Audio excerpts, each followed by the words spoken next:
à l'extrémisme, non aux assassinats sordides. Et 100 000 personnes sur la place du Capitole, et puis 100 000 personnes aussi dans les rues de Montpellier, sur les places, hier. Et c'est l'occasion de dire toute notre solidarité avec l'ensemble du peuple français au travers de nos deux métropoles. Je vais lui céder la parole, et puis je dirai un petit mot à l'occasion de ce beau jour, qui est un jour de naissance après le district et après l'agglomération, qui vient ponctuer et qui vient conclure une phase de démocratie unique dans notre pays pour la construction de cet édifice politique, au sens noble du terme, qu'on appelle aujourd'hui Montpellier Méditerranée Métropole.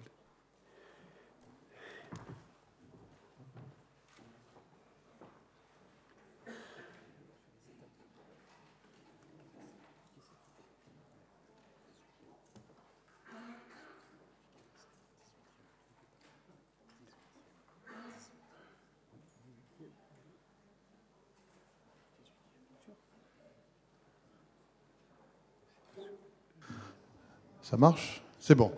Bien. Monsieur le Préfet, Monsieur le Président, mon cher Philippe, mes chers collègues, Mesdames, Messieurs, c'est avec plaisir que je me retrouve ici, quelques semaines après notre première rencontre dans ces lieux mêmes. C'était à la fin du mois de novembre.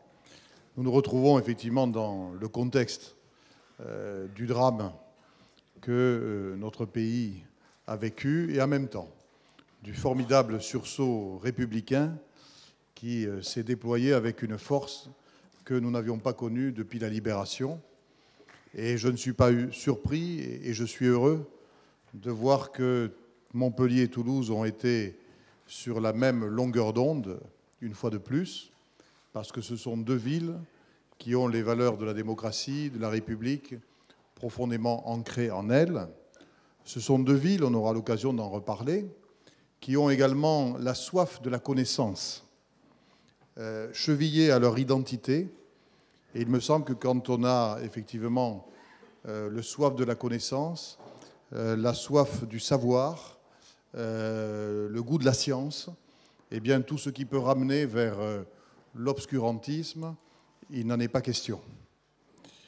Et voilà, nous étions bien mobilisés, vous hier, nous avant-hier, mais à l'unisson. Si nous sommes ici, c'est pour affirmer que dans l'optique de la future grande région, dans un an, grosso modo, nos deux villes, nos deux métropoles ont vocation à travailler main dans la main. Et quelle que soit l'organisation institutionnelle qui sera choisie, il y aura une coopération sur le fond, sur les dossiers, sur les projets, c'est-à-dire ce sur quoi l'avenir se fonde pour un territoire et pour les gens. Et cette union entre les deux métropoles, c'est à la fois le fruit d'une histoire ancienne que l'on reprend, mais c'est aussi la passion d'écrire l'avenir et de l'écrire ensemble, au-delà justement des dualités que certains peuvent redouter. Ça fait 6 mois maintenant que le dialogue est noué, et comme nous allons le faire progresser tout au long de l'année, eh bien, nous arriverons au début de l'année 2016 avec 18 mois de travail en commun, c'est-à-dire avec l'anticipation qui, je crois, est nécessaire pour les responsables publics que nous sommes aujourd'hui. Donc moi, je suis venu vous dire bon vent, la métropole de Montpellier. Je suis vraiment très heureux d'être là. Et de manière très symbolique, nous installerons notre métropole le 23 janvier.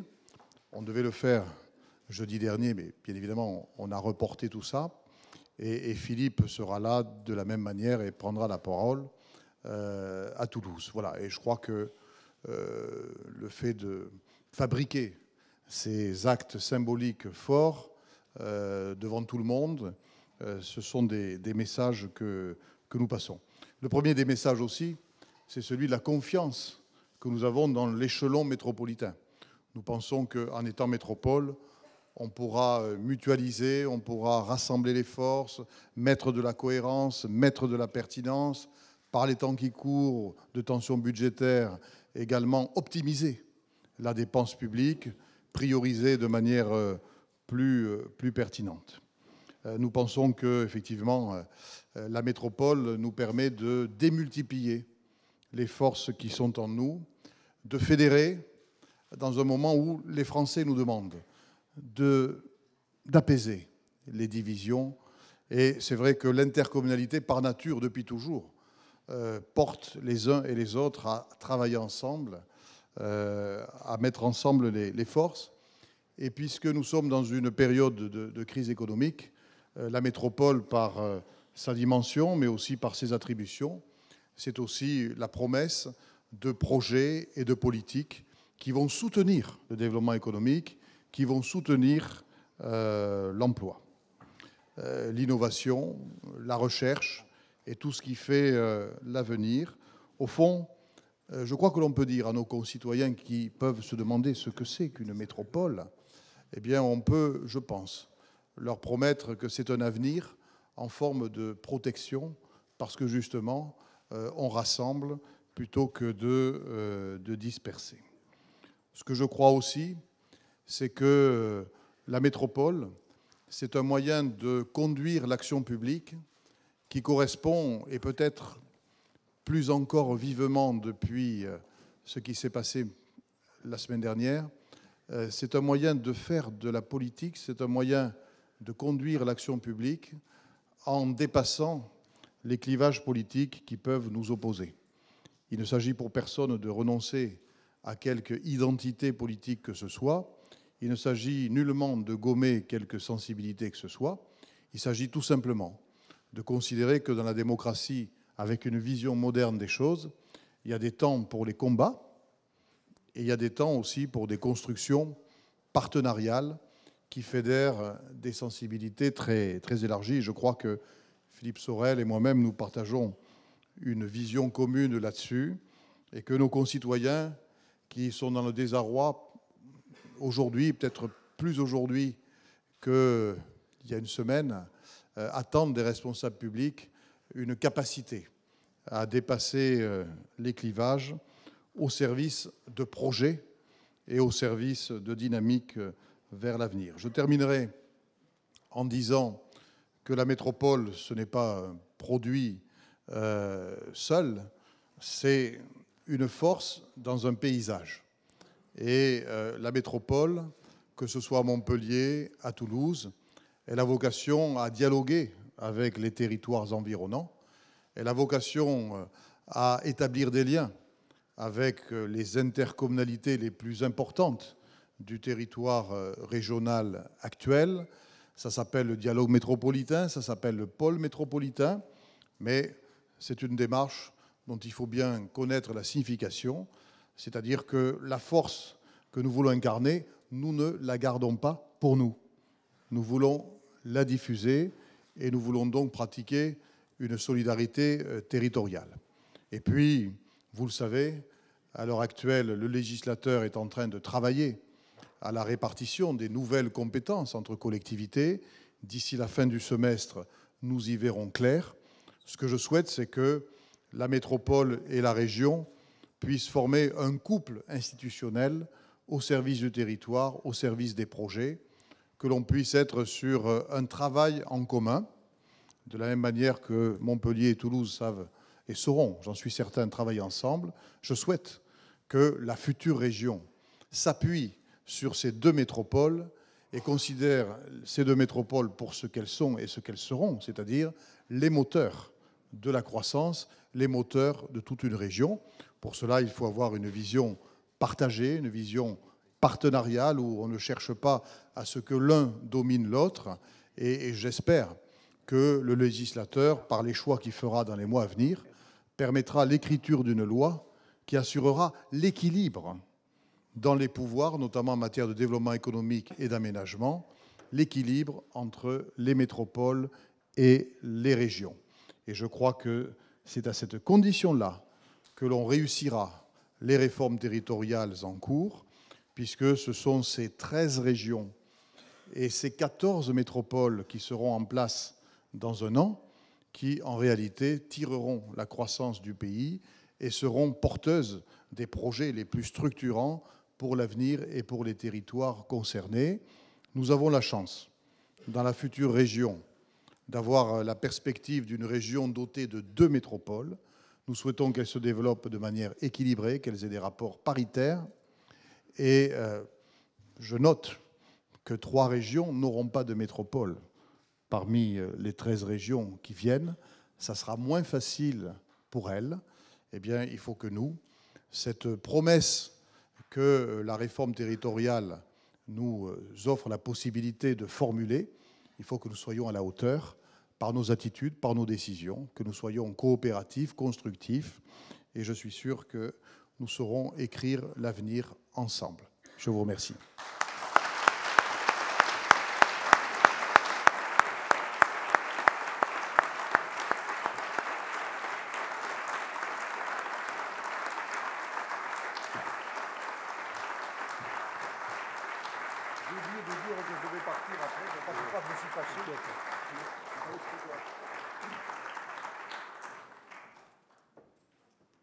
Monsieur le préfet, monsieur le maire de Toulouse, cher ami Jean-Luc, je voudrais saluer tous les élus présents et en particulier Madame Meunier-Paul, conseillère régionale représentant le président Damien Alary. Remercier Patricia Martin, représentant le député Christian Assaf. Jacques Bascou, mon ami Jacques Bascou, président du Grand Narbonne, de la communauté d'agglomération de Narbonne, ainsi que Madame Marie-Christine Bousquet, présidente et maire de la ville de Lodève, François Comègne, maire de Sète et président de l'agglomération de Sète, Monsieur Desclous, vice-président de l'agglomération de Nîmes Métropole, représentant Yvan Lachaud, Madame Gaëlle Velay, directrice régionale Languedoc-Roussillon de la Caisse des dépôts, et puis Monsieur Gérard Lara, maire de Carcassonne, qui nous a fait le plaisir d'être avec nous aujourd'hui suite à la rencontre que j'ai eue avec lui dans sa belle ville de Carcassonne, et bienvenue à François Comègne qui est là. Donc merci à tous d'être présents. Merci aux élus de l'agglomération de Montpellier et de la métropole d'aujourd'hui. Merci à tous les maires qui la composent, les 31 maires. Merci à vous, monsieur le préfet, particulièrement, qui m'avez encouragé depuis le début dans cette démarche de rassembler nos forces et de permettre à l'agglomération de Montpellier de devenir la métropole qu'elle est aujourd'hui et qui lui permet de défendre ses positions. Jean-Luc Moudenc l'a dit très clairement. Une grande région et 2 grandes métropoles équilibrées qui acceptent de travailler ensemble. C'est un exemple pour tout le pays. L'émission C'est dans l'air l'a indiqué de façon très claire. Si tous les maires de France pouvaient agir comme Jean-Luc Moudenc et Philippe Sorel, ce serait le paradis dans ce pays. Eh bien, ce n'est pas tous les jours que nous avons de la part des journalistes nationaux des compliments de cette nature. Je les prends argent comptant et je les en remercie. Toulouse et Montpellier sont 2 villes qui se regardent en travaillant ensemble, qui se répondent dans l'histoire. Elles ont toutes les 2 administré l'ancien Languedoc, le Languedoc historique. Samedi encore, pendant les manifestations à Toulouse, sur la place du Capitole, et puis dimanche à Montpellier, une grande similitude des comportements, des discours, de la citoyenneté, de l'exercice de la citoyenneté de la République. Ce sont 2 villes qui ont une trame culturelle analogue, même si nous sommes une zone de passage entre l'Espagne et l'Italie, même si Toulouse est plus rurale dans son essence. Mais qu'importe, nous avons tous les 2 le même parler, le parler occitan. Nous sommes rassemblés tous les 2 sous la même bannière, celle de la Croix des Comtes de Toulouse. C'est comme ça qu'il faut voir l'avenir. Il faut le voir ancré dans notre histoire et il faut le voir ouvert en termes d'économie, d'échange, de partenariat vers l'avenir et vers la planète.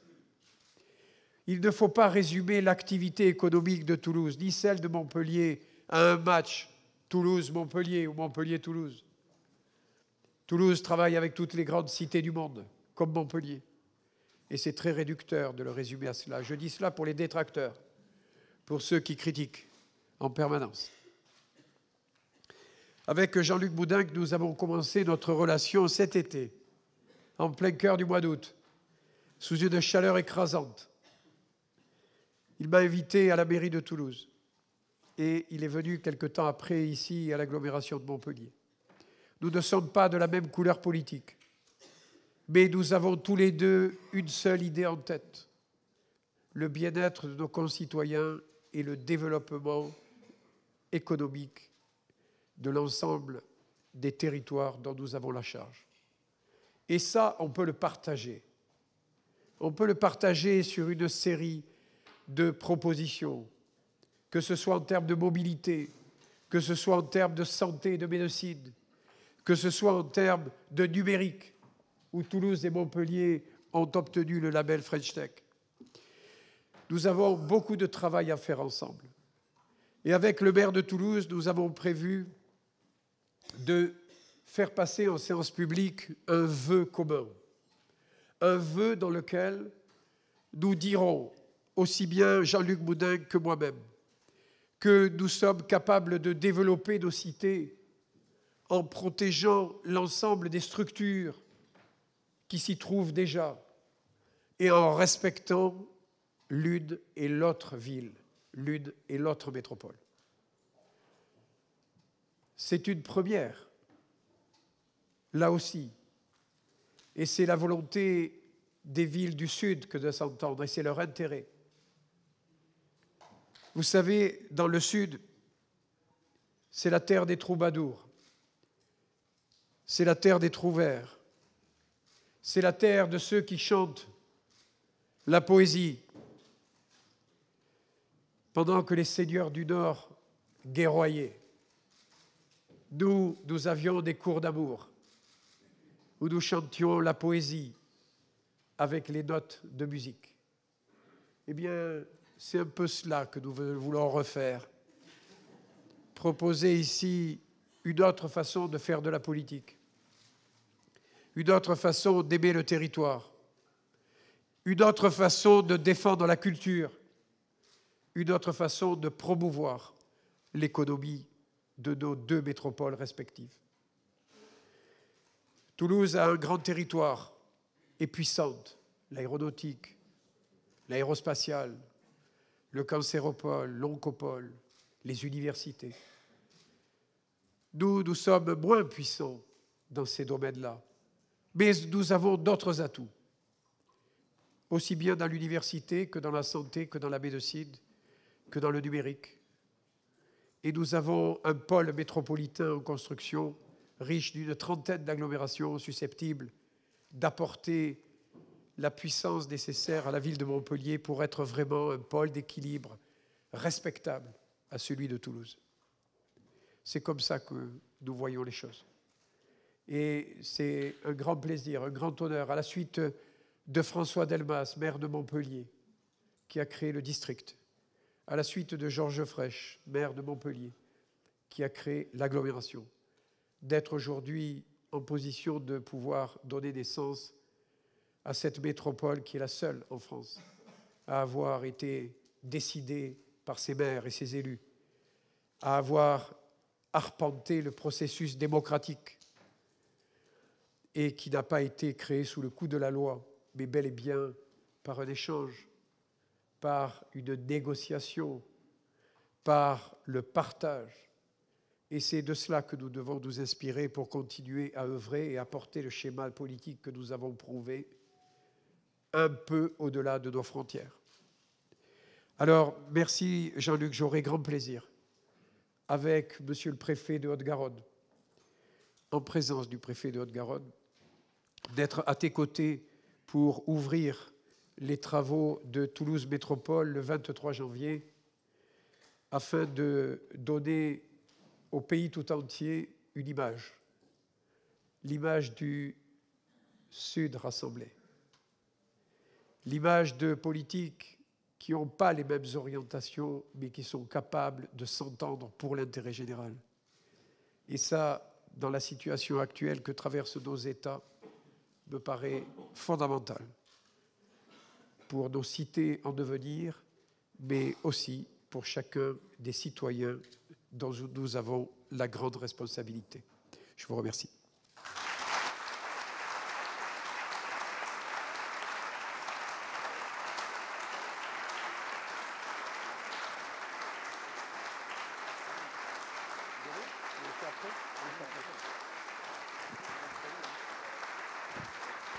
Merci, merci, merci. Donc j'ai préparé un petit cadeau pour Jean-Luc Boudingue. C'est un très beau livre. J'ai failli le garder pour moi. Qui est de Vic Evesset. Les historiens, ceux qui ont écrit au XVIIIe siècle l'histoire du Languedoc, s'appuyant sur les preuves de noblesse qui étaient dans les chartriers, dans les grandes maisons, avant que l'état civil ne remplace les archives personnelles des familles. Ce bouquin, qui est un original, lui permettra de voir quelles étaient l'ensemble, la composition des États du Languedoc, avec l'ensemble des baronnies qui étaient présentes et de ses représentants. De la part de Montpellier, Méditerranée, Métropole. Je l'ouvre tout de suite, là.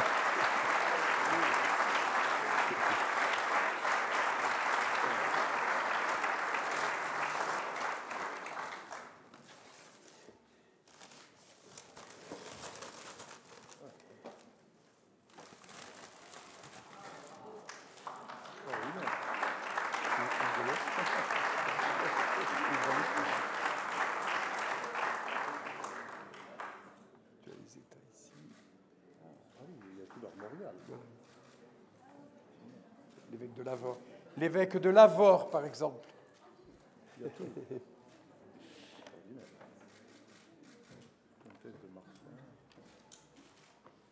Merci beaucoup.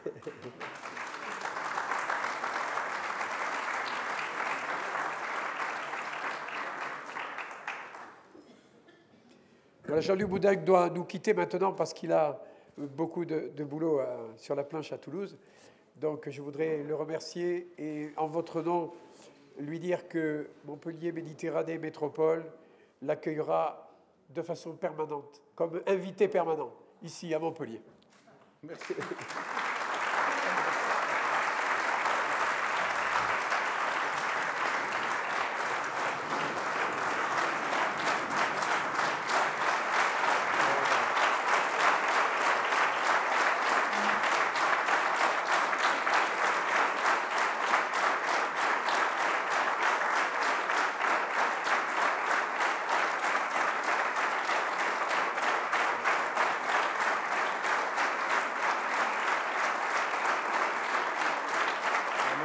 À toutes les opérations électorales. Ça fait du bien de voir ça. Ah oui. Le train de mettre un petit de pied dans la cordillère énorme.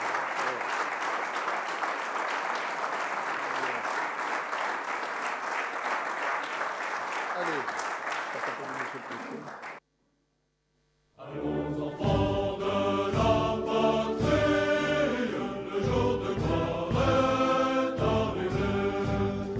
Contre nous de la tyrannie, l'étendard sanglant est levé, l'étendard sanglant est levé. Entendez-vous en nos campagnes, mugir ces ferrailles.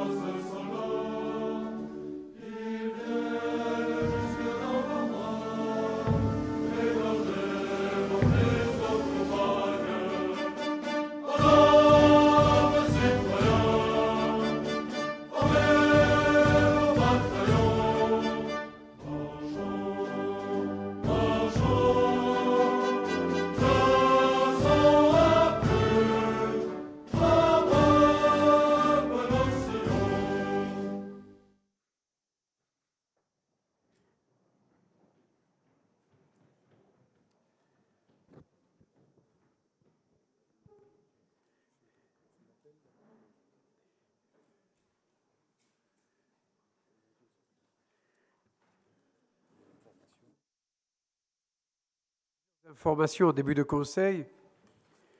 Vous avez le numéro 1, 3e MAG,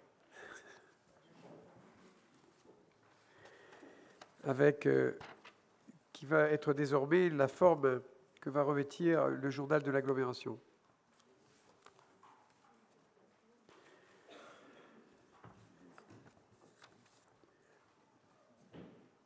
Je voudrais vous donner quelques informations concernant les futurs conseils de métropole. Le jeudi 5 février à 18h,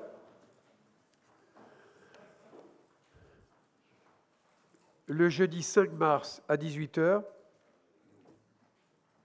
pour le débat d'orientation budgétaire, et le conseil de métropole du 31 mars 18h, pour le vote du budget, 2 jours après le 2e tour des cantonales. Pardon, 1 jour et demi.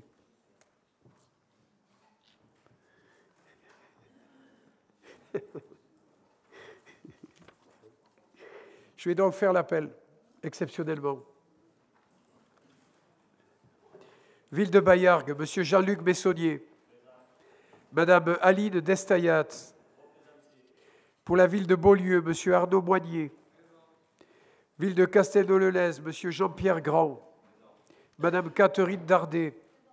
M. Thierry Deventre. M. Henri Rouillot. Pour la ville de Castries, M. Gilbert Pastor. Clapier, M. Éric Pinceau.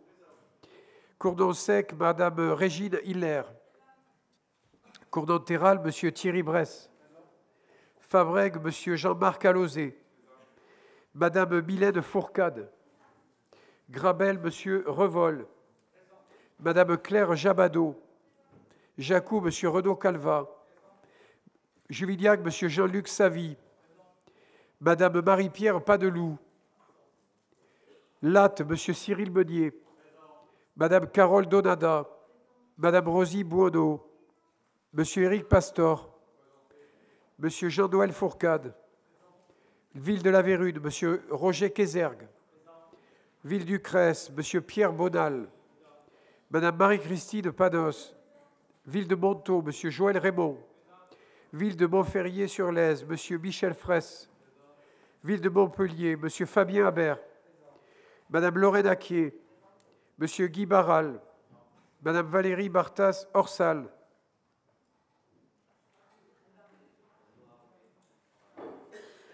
Madame Maud Botkin, Madame Sabria Boalaga, Monsieur Jamel Boumaz, Madame Anne Brissot, Monsieur Gérard Castres, Monsieur Robert Cotte, Monsieur Christophe Cour, Monsieur Jean-Luc Ousker, Madame Perla Danan, Madame Titina da Silva,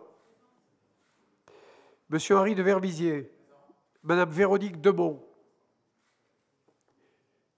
Monsieur Jean-Marc Di Ruggiero, Monsieur Jacques Domergue,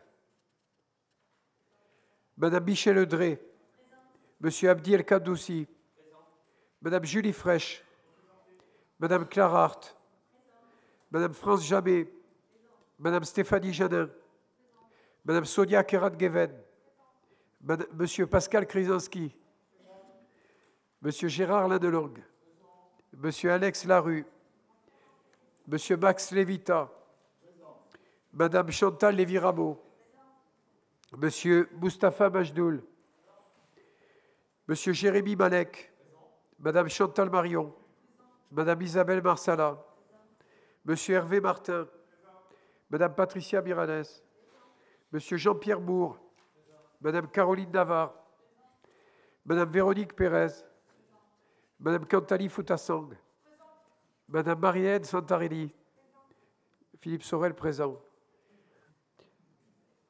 Monsieur Sauveur Tortorici, Monsieur Bernard Travier,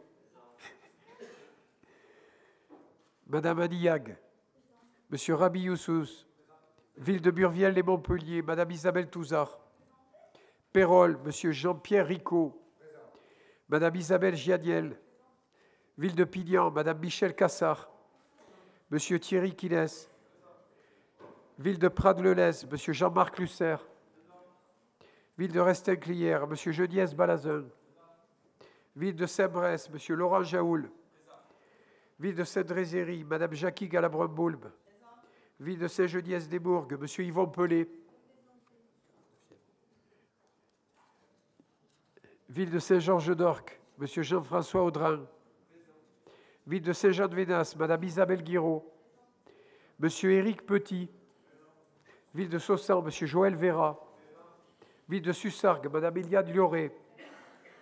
Ville de Vendargues, M. Pierre Dudiezer. Ville de Villeneuve-les-Maguelones, M. Noël Ségura. Mme Chantal Clarac. Le quorum est très, très largement atteint. Nous pouvons valablement délibérer. Tout en le remerciant pour sa présence, je voudrais maintenant donner la parole à Monsieur le Préfet.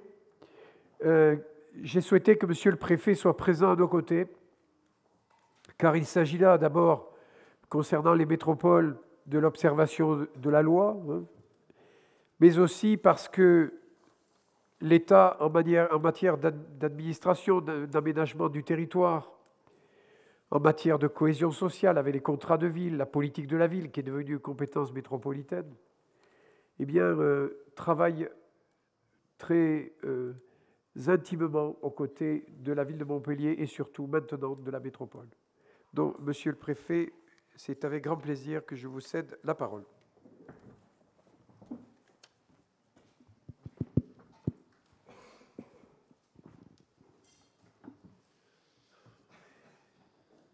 Monsieur le Président du Conseil métropolitain de Montpellier, Méditerranée, Métropole, Mesdames et Messieurs les conseillers métropolitains, je salue, Mesdames et Messieurs les élus venant d'autres collectivités, Mesdames et Messieurs, dans les périodes éprouvantes que nous traversons, parmi nos responsabilités, celles qui nous incombent, après le premier devoir, qui est d'assurer la sécurité de nos concitoyens, figure sans doute celui de poursuivre l'action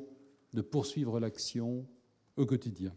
C'est le meilleur démenti à la peur et au renoncement que voudraient nous infliger les adversaires de nos libertés. Et à cet égard, le maintien de la manifestation qui nous réunit aujourd'hui était sans doute très légitime. Je vous remercie, Monsieur le Président, de m'avoir convié à cette symbolique installation du nouveau Conseil métropolitain de Montpellier Méditerranée Métropole. Tout du long sur mon papier, j'ai écrit Montpellier Métropole Méditerranée. C'est pour ça que je regarde bien.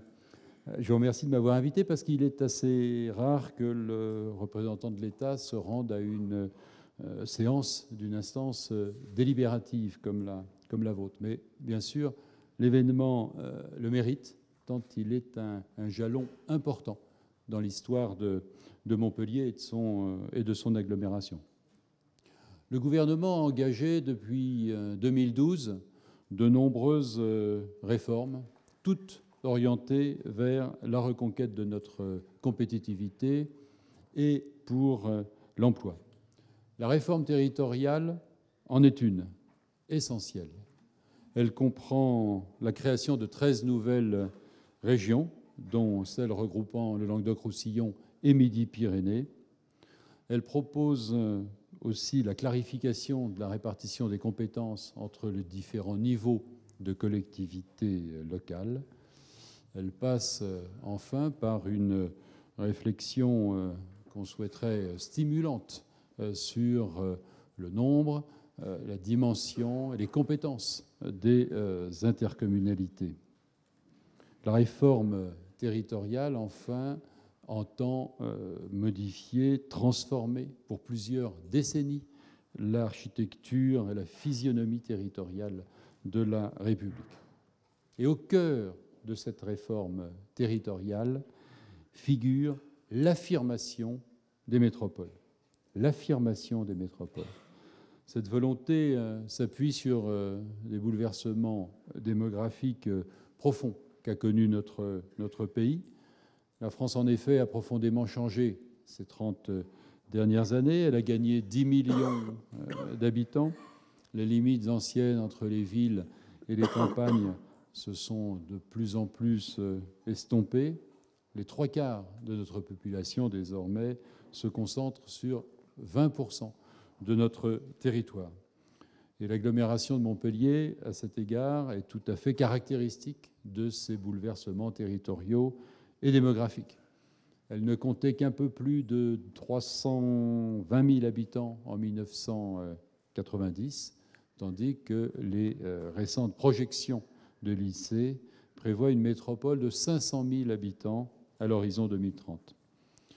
Montpellier et son agglomération sont une sorte de surprise de l'histoire urbaine de notre pays, née bien sûr de la vision de Georges Frêche, mais aussi des fruits portés par la mission Racine dans les années 60. Et à ces bouleversements démographiques, il faut ajouter l'accélération de la mondialisation et puis l'élargissement de l'Union européenne, auquel notre région est évidemment extrêmement sensible par sa proximité avec l'Espagne et sa situation sur le monde méditerranéen. Alors, pour s'inscrire dans ce jeu, il faut être fort. Et avec l'affirmation des métropoles, le gouvernement a souhaité donner à ces territoires singuliers les meilleures chances de promotion, ainsi que la capacité à concourir de façon très significative au redressement économique de notre pays. C'est ainsi que, le 1er janvier dernier, 10 métropoles sont nées, dont celle de Montpellier et de Toulouse. La métropole de Montpellier, avec celle de Brest, différait cependant de celle des autres, car elle devait passer pour être créée par le libre consentement des communes la composant. À cet égard, je voudrais insister là-dessus. Le gouvernement et la représentation nationale ont voulu donner sa chance à la métropole de Montpellier, même si elle ne répondait pas initialement aux critères qui avaient été fixés, qui était constitué un ensemble de plus de 400 000 habitants dans une aire urbaine de plus de 650 000 habitants.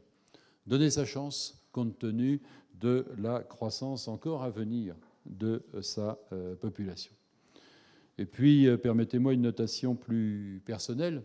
Je voudrais aussi rendre hommage à Philippe Sorel, élu maire et président de l'agglomération en mars dernier, pour avoir su aussi finement convaincre une très grande majorité de ses collègues maires de ne pas craindre la création de la métropole.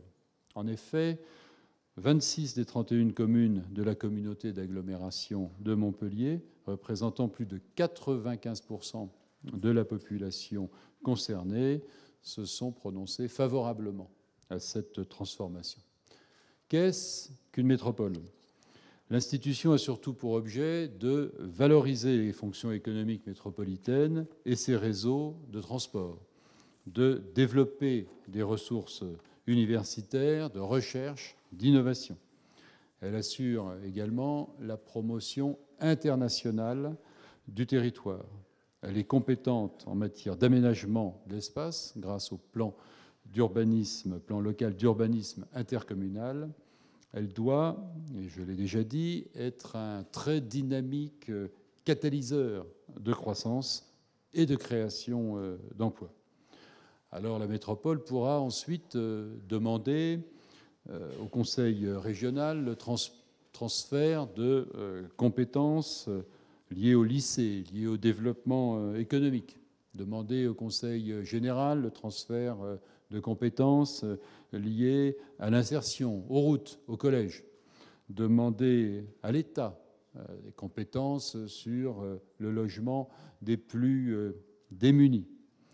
La métropole de Montpellier pourrait donc devenir à terme, sous réserve d'une volonté politique partagée, l'administration territoriale principale, sinon quasi unique, au sein de son périmètre d'intervention.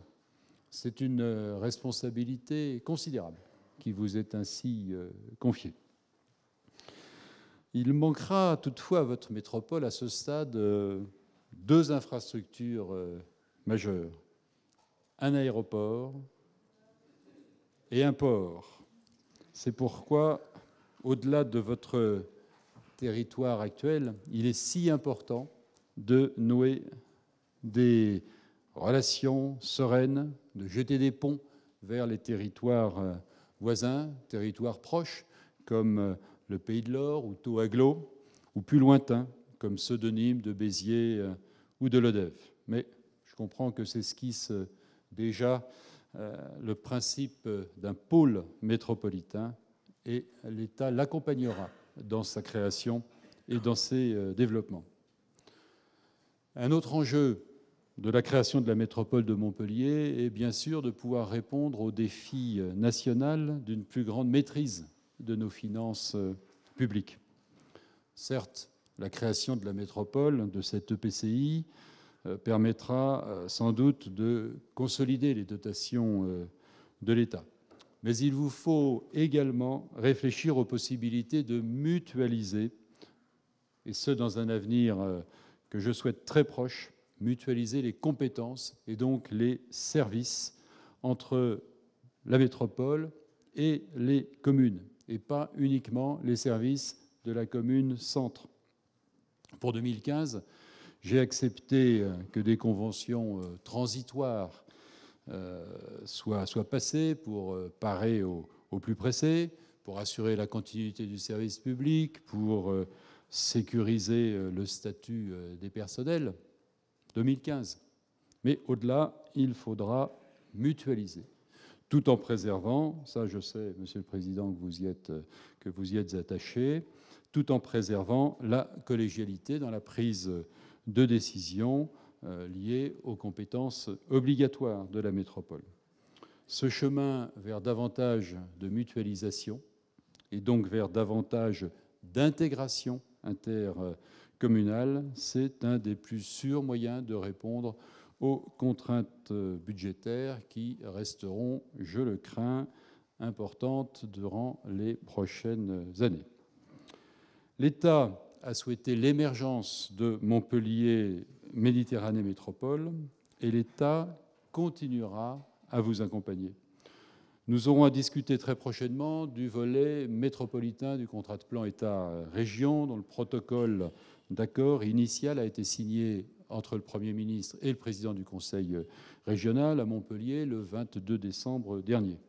Ce volet métropolitain comprendra un certain nombre d'engagements territorialisés dans des domaines aussi divers que l'enseignement supérieur, la recherche, les transports, avec par exemple l'inscription de financements très importants pour le contournement ouest de Montpellier, l'emploi, le numérique, de façon à accompagner l'octroi par l'État du label French Tech, Monsieur le Président Lévita, et aussi de l'innovation. Les grands chantiers en cours, comme le déport de l'A9, la prolongation de la ligne ferroviaire à grande vitesse dans le cadre du contournement Nîmes-Montpellier, amplifieront les premiers effets de la création de la métropole, sans oublier la future gare de Montpellier, dont la déclaration d'intérêt général, signée par le président de RFF le 31 décembre dernier, m'a été notifiée la semaine dernière. Et puis, bien évidemment, nous poursuivrons, comme nous nous y étions engagés, les études sur la future ligne nouvelle Montpellier-Perpignan. Comme vous le constatez, les chantiers sont nombreux. Le succès de la construction de la métropole est un enjeu essentiel. C'est un enjeu local, mais c'est aussi un enjeu national. Vous avez tous su comprendre, et le président de Toulouse Métropole l'a rappelé il y a quelques instants à ce micro, combien la création de cette métropole, de votre métropole, était aussi stratégique pour constituer à l'est de votre future grande région un pôle d'équilibre. Ainsi, cette métropole, que nous souhaitons tous rayonnante, aura-t-elle un effet d'entraînement bien au-delà de ses frontières administratives. Elle devra apporter croissance et équilibre aux territoires ruraux et urbains qui l'entourent.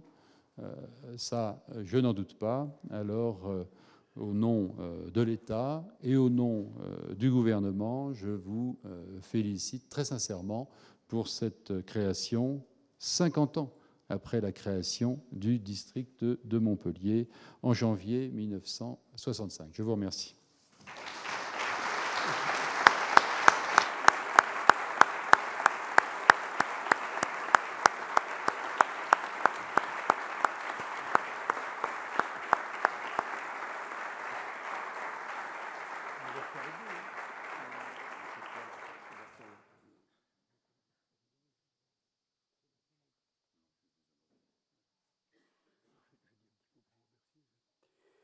Bien, je voudrais vous remercier, Monsieur le Préfet, vous remercier parce que votre porte est toujours ouverte et votre téléphone également.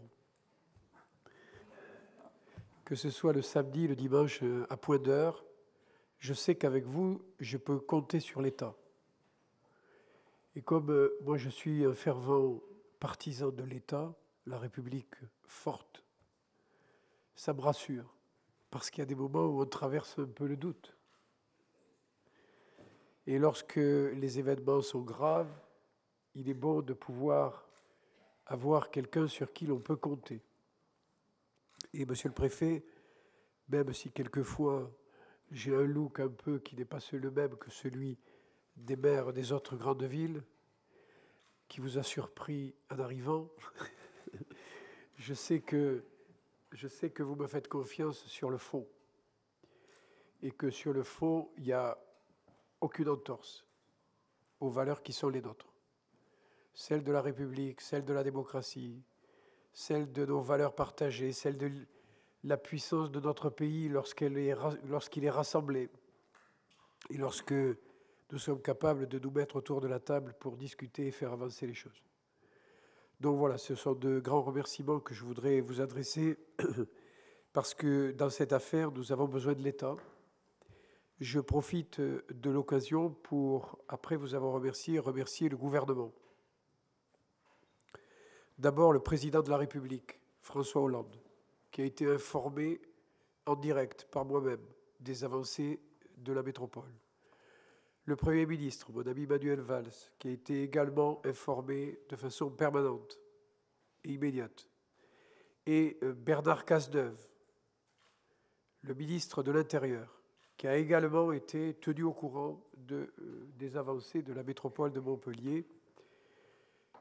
Et j'y ajoute Madame Lebranchu et Monsieur Validi, qui également ont été informés très précisément de la démarche démocratique que nous avions entreprise pour pouvoir réaliser Montpellier Méditerranée Métropole. Donc je voudrais tous les remercier parce que le décret qui a été pris par le gouvernement à la veille de Noël, eh bien, ils me l'avaient promis, ils ont tenu parole. Je voudrais également remercier les parlementaires et surtout Jean-Pierre Grand, sénateur de l'Hérault, qui a également pris sa part à ce soutien au niveau de Paris et au Parlement. Et puis, je voudrais remercier les maires, parce que ce sont eux qui ont fabriqué Montpellier Méditerranée Métropole. Ils se sont mouillés. Certains ont modifié leurs orientations. Certains ont changé les bases de leurs propos. Et tous, une fois que la métropole a été votée, ont assuré leur soutien au collectif. Et ça, c'est un grand bonheur pour moi, parce que J'ai été très heureux d'être élu maire de Montpellier, ça m'a fait plaisir. Mais je ne vous le cache pas, ce qui m'a fait énormément plaisir, c'est quand vous m'avez élu président de l'agglomération, à l'unanimité des maires. Parce que ça voulait dire que vous étiez en capacité de faire recoller chez moi mes deux partis qui s'affrontent, mais qui se nourrissent l'une de l'autre. La partie de l'urbain et la partie du rural pour lesquelles j'ai autant d'affection l'une pour l'autre. Et donc vous m'avez donné cette légitimité qui m'a permis de faire ça. Donc voilà, je voudrais tous vous remercier et vous dire que cette métropole, nous allons essayer de la faire vivre sous l'espoir que portent les étoiles,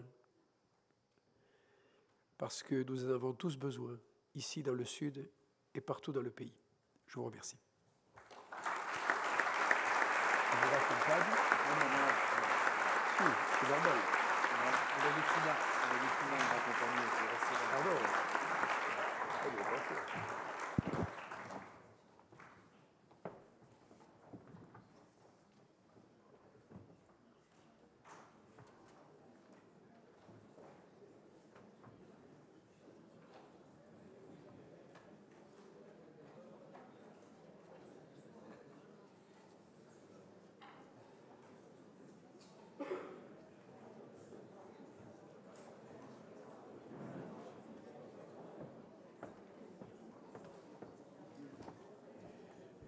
Bien, nous allons maintenant passer à l'ordre du jour. Alors voilà, vous savez, pour la création de la métropole, j'avais songé un temps que nous fassions un vote pour chacun des vice-présidents et du président. Ça aurait marqué politiquement, historiquement la période. Cependant, la loi ne m'y autorise pas. Je vais donner la parole. Je vais vous donner la parole. La loi ne m'y autorise pas. En fait, la métropole, la loi la considère comme une suite logique de l'agglomération. Et le vote qui est validé, c'est celui de l'agglomération et de ses 15 vice-présidents. Et comme nous allons faire élire 5 vice-présidents de plus, pour les porter à 20, eh bien, il fallait trouver quelque chose, une argutie, pour pouvoir marquer la fin de l'agglomération de Montpellier et la naissance de la métropole de Montpellier.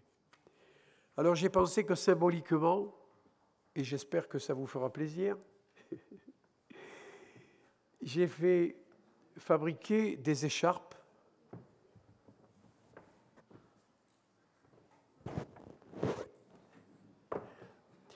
qui n'ont pas pour but de parodier le drapeau national, mais qui ont pour but d'être des signes de reconnaissance, comme il existe à la région, jaune et rouge, ou comme il existe au département de l'Hérault, orange et bleu. J'ai donc choisi les couleurs de la métropole, vert printemps, violet et orange, sur lesquels sera mentionné le symbole et surtout sera écrit Montpellier Méditerranée Métropole. Et tout à l'heure, après avoir donné la parole au Conseil de métropole, j'en remettrai une à chacun des maires que j'appellerai par ordre de population croissant, c'est-à-dire en commençant par la plus petite commune de l'agglomération, de la métropole. Ensuite, je remettrai au vice-président et au conseiller spécial une écharpe également de la même couleur. Mais je souhaite que les maires, qui sont les premiers acteurs de l'intercommunalité, puissent en bénéficier les premiers. Voilà. Maintenant, le débat est ouvert sur la création de la métropole, parce que je ne vais pas tout faire tout seul. Il faut que chacun s'exprime et donne son point de vue si vous souhaitez le faire, bien entendu. Alors, Madame Jamet m'a demandé la parole. est-ce que vous souhaitez vous exprimer? Bon, Monsieur Jaoul, donc Madame Jamé et Monsieur Jaoul. Et Monsieur Revol. Et Monsieur Rouillot.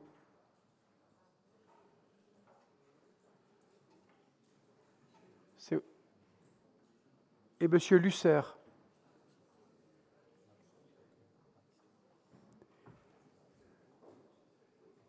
Et Monsieur Lévita, pour conclure. Ça vous va? Allez, c'est parti. Madame Jamé. Oui, Monsieur le maire, président, je ne sais plus trop comment il vaut. Appelez-moi PS. Oui, PS. Mais PS?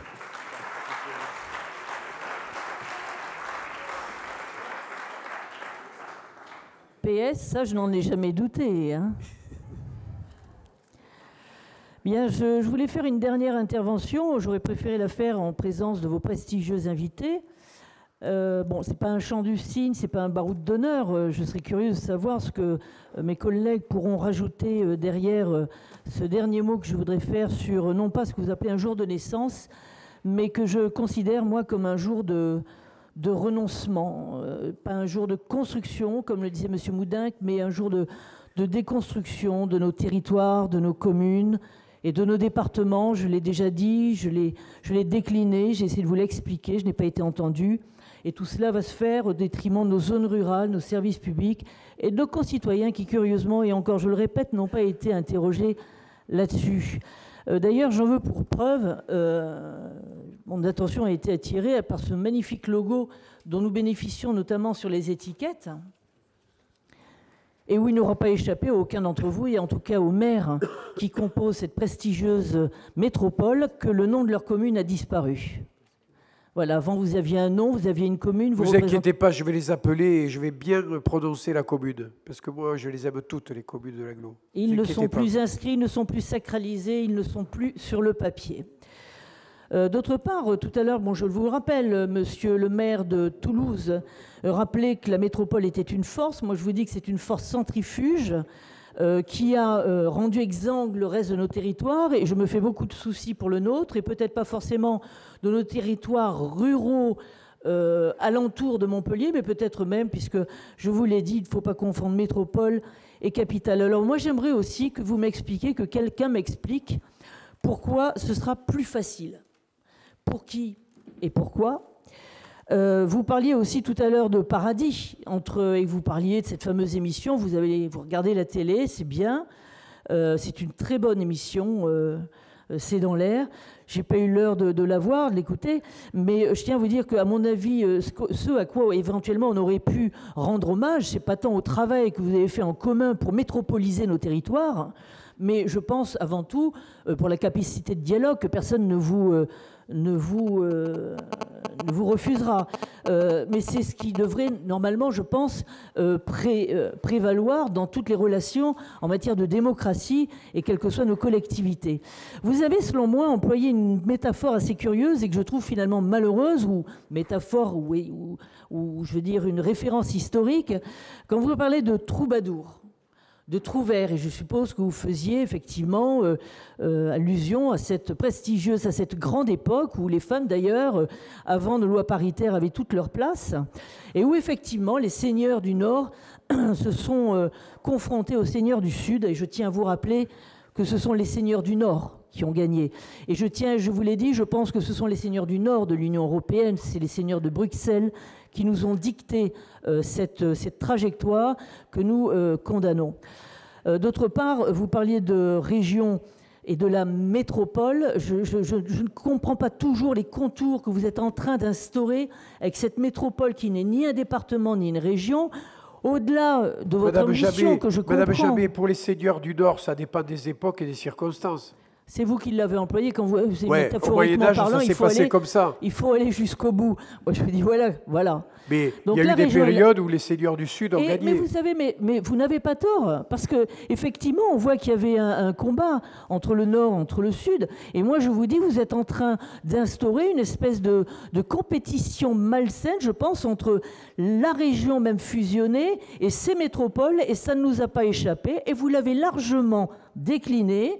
Et je crois que le préfet aussi vous a bien expliqué tout le pouvoir et l'emprise que vous pouviez prendre sur les territoires, ce qui fait que je pense qu'au-delà métaphoriquement de ce qu'on appelait les guerres de religion à l'époque, nous allons nous retrouver dans une guerre des régions, et tout cela ne sera bon ni pour la démocratie, ni pour les territoires, ni pour les services publics, ni pour nos concitoyens.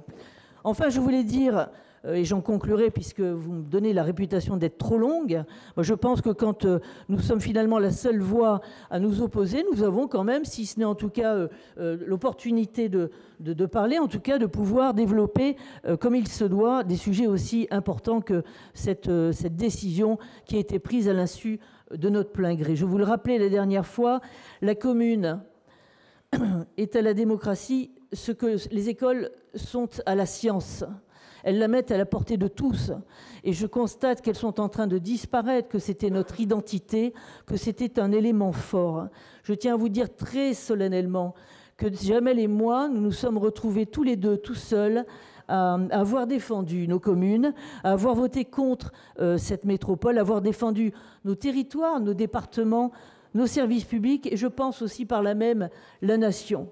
La nation, vous ne cessez de le rappeler, effectivement, nous avons vu hier ce que c'était qu'une nation quand elle était debout. La nation nous unit. Et ce que vous êtes en train de construire au détriment des communes, des départements et de la nation, ce sont des métropoles, des eurorégions qui vont diluer notre identité, qui vont diluer la nation et qui vont être un grand danger pour notre démocratie et pour nos lendemains. Voilà ce que je voulais dire. Je vous dis très solennellement, je pense que ce n'est pas un grand jour, mais je suis fier d'avoir défendu nos communes jusqu'au bout. Et je pense que cette journée sacralisée aujourd'hui sera, selon nous, assez funeste, même si le mauvais ton de dire un jour, on vous l'avait bien dit. Merci, Madame Jabé. Monsieur Jaoul. Monsieur le Président, mes chers collègues, vous allez nous proposer dans un instant le vote d'un nouvel exécutif. Ce que je voulais vous dire par rapport à cet exécutif qui sera soumis au vote dans un instant, c'est que, bon, il est connu, il a été annoncé dans la presse, c'est que non seulement vous nous proposez une parité, alors qu'elle n'est pas obligatoire dans l'exécutif d'une métropole, mais je voudrais rappeler une fois de plus, parce que c'est important, l'élément fort de cette nouvelle gouvernance, c'est surtout l'équilibre et la large place que vous accordez aux communes rurales dans une métropole finalement à dominance urbaine. Je l'ai déjà dit, mais je le répète avec grand plaisir, c'est une première, puisque je vous rappelle que jusqu'en 2014, les différents exécutifs que nous avons connus étaient toujours composés majoritairement d'élus de la ville-centre, et qui, à juste titre, peut s'imposer, puisqu'elle représente une part importante des sièges de cette Assemblée. Eh bien, une fois de plus, je salue cette initiative, cette main tendue aux maires des petits villages, des communes rurales. Vous avez mis finalement en place un équilibre entre territoires ruraux et territoires urbains, comme l'a souligné Monsieur le Préfet dans son allocution. Vous prouvez ainsi que chacun, quelle que soit la taille de nos communes, trouve sa place avec un équilibre dans l'exécutif de toutes les communes sur le territoire de la métropole. Et je tenais une fois de plus à vous remercier. Merci, Monsieur Jaoul. Monsieur Revol.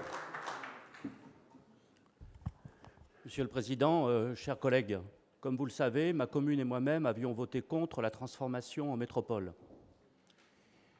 Mais nous avons su, dans ce débat, préserver un cadre républicain et démocratique à nos échanges.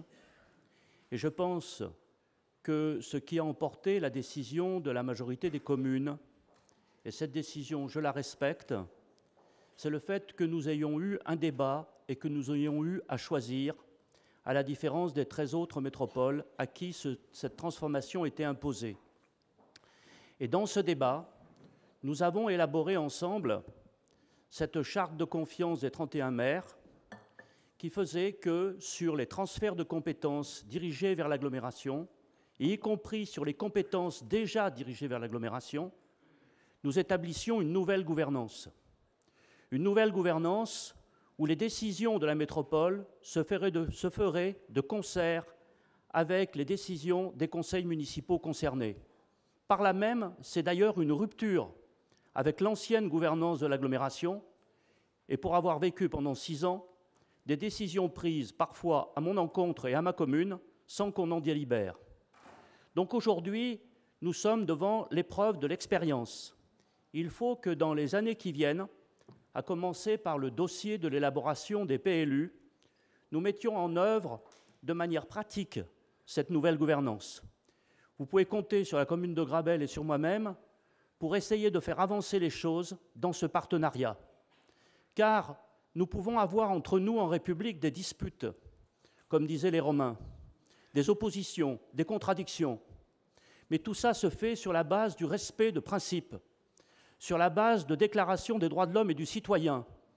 Et hier, je crois que nous étions 4 millions à rappeler ces principes communs qui encadrent nos discussions. Et je n'accepte pas ici de recevoir des leçons de quelqu'un dont le chef nous a traités hier de charlot. C'était une injure à la République.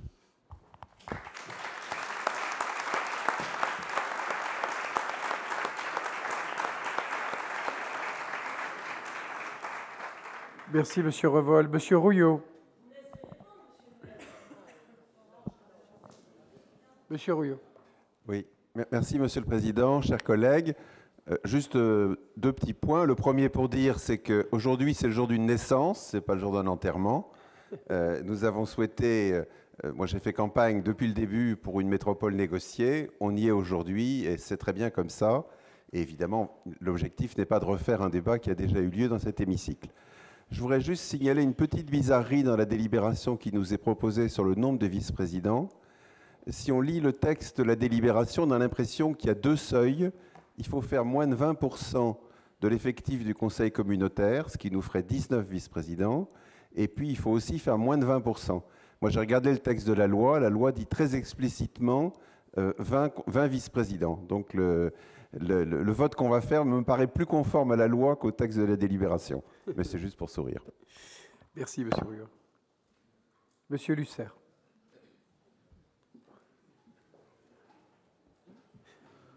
Monsieur le Président, mes chers collègues, je voudrais dire combien je suis heureux aujourd'hui de cette première séance du Conseil métropolitain qui a lieu. Je suis donc d'un avis contraire à celui de Madame Jamet, qui parlait de force centrifuge et donc d'éclatement. En tant que physicien, je vous signale que les forces centripètes existent aussi. Et lorsque l'on conjugue les forces centrifuges et les forces centripètes, on arrive à l'équilibre, ce que nous avons nommé le pacte de confiance. Pardonnez-moi, chacun sa culture, c'est pas facile de placer la physique dans les conversations. J'ai pas pu résister.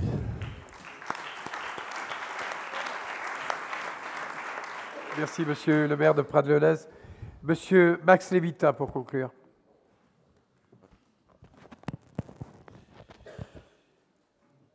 Monsieur le Président, je voudrais très sincèrement vous rendre hommage parce que cette métropole, vous avez su la construire. Il vous a fallu discuter, il vous a fallu négocier avec les maires. Et aujourd'hui, les maires vous accompagnent. Ils n'ont pas abdiqué, ils restent vigilants. Et ils ont d'ailleurs raison de l'être. Moi, je suis persuadé que vous avez créé ici, à la création de cette métropole, un exemple, en particulier un exemple pour le plan national et aussi pour le plan local. Dans la mesure du possible, il vaut mieux laisser la base décider que de décider souverainement à Paris de ce qui est nécessaire pour nous.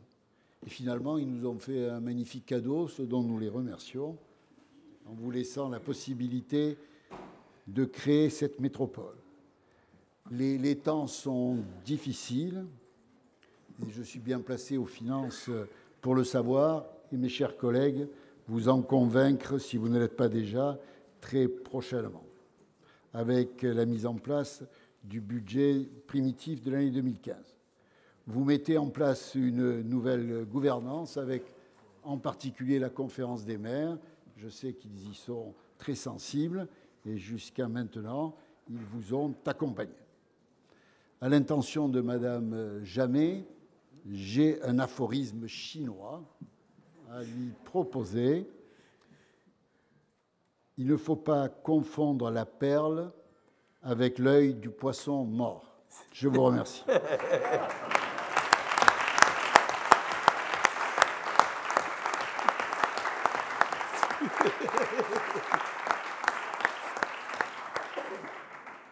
Bon, allez, chacun s'est exprimé.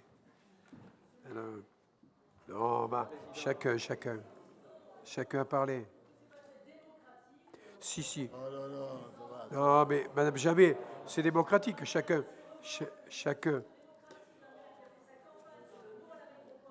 Chacun s'est exprimé. Chacun s'est exprimé en toute liberté. Hein. Non, vous êtes exprimé. Vous savez, moi je tiens absolument à ce que tous les groupes politiques, que ce soit ici à l'agglomération, à la métropole, ou que ce soit au conseil municipal de Montpellier, soient en capacité de prendre la parole. Donc j'ai fait ce qu'il fallait dans le règlement intérieur pour que tous les groupes politiques puissent s'exprimer. Et je trouve que c'est bien comme ça. Et vous savez que je n'ai pas eu ni peur ni honte de réprimander un peu l'attitude de certains socialistes au niveau national qui voulaient interdire au Front National la participation sous des prétextes de partis politiques à la grande manifestation républicaine. Vous avez vu que dans la presse, et ça a été repris par l'AFP, je l'ai fait. Et d'ailleurs, je n'ai fait que, quelque part, abonder dans le sens du président de la République et du Premier ministre, qui étaient sur cette ligne-là. Donc, il y a un moment où, lorsque ça intéresse la conscience des citoyens, les partis politiques n'ont pas à intervenir. Donc, je pense être à l'abri de toute critique sur ce point. Bien, donc nous allons passer à la remise des écharpes aux 31 maires, parce que les 31 maires, c'est les pionniers de la métropole. C'est ceux qui ont ouvert la voie. Donc on va commencer de la plus petite à la plus importante commune. On fera après.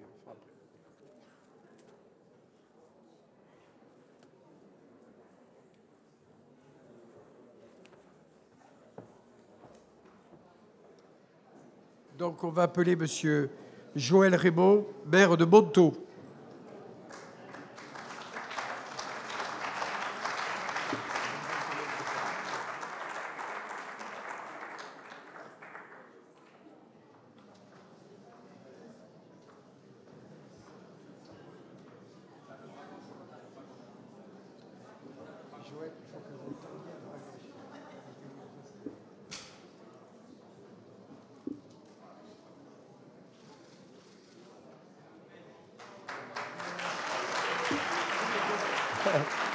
Là. Monsieur Joël Vera, maire de Saussan.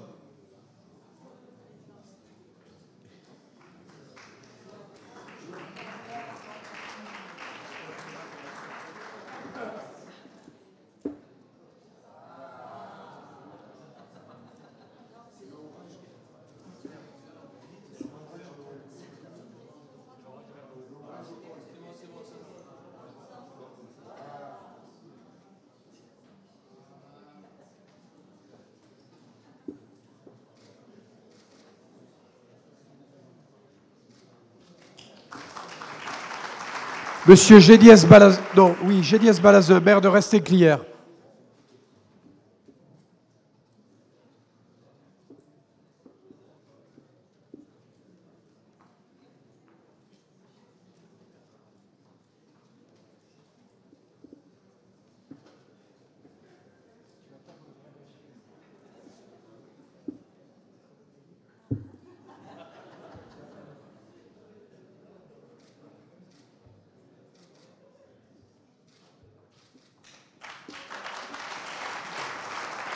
Monsieur Arnaud Moignier, maire de Beaulieu.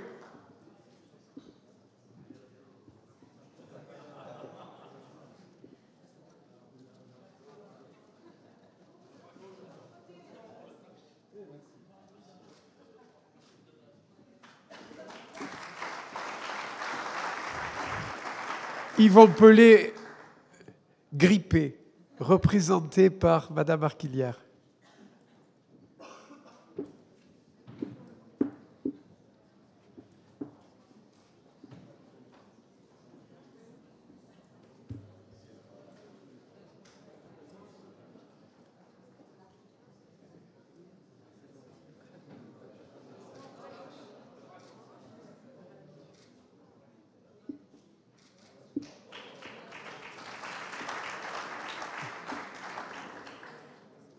Isabelle Guiraud, maire de Saint-Jean-de-Védas.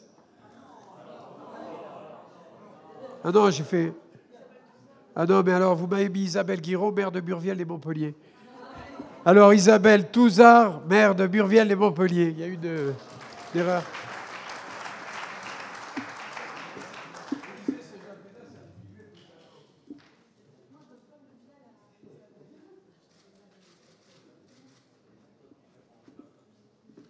Juste là.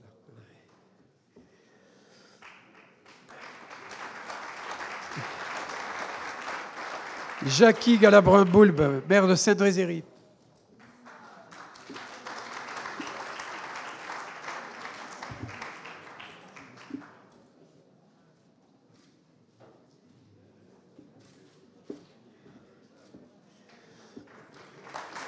Eliade Lioré, maire de Sussargues.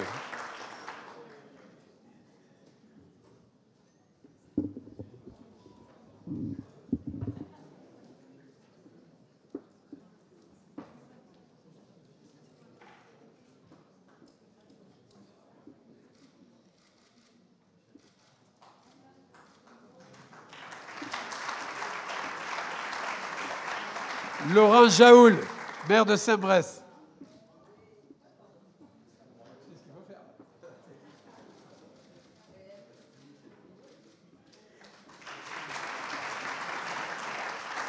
Régine Hilaire, maire de Cournonsec.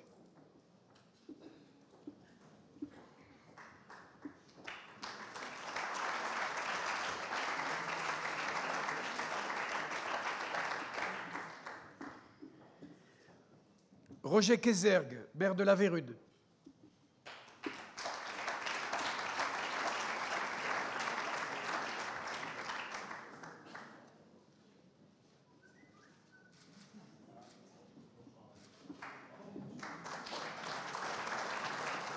Michel Fraisse, maire de Montferrier.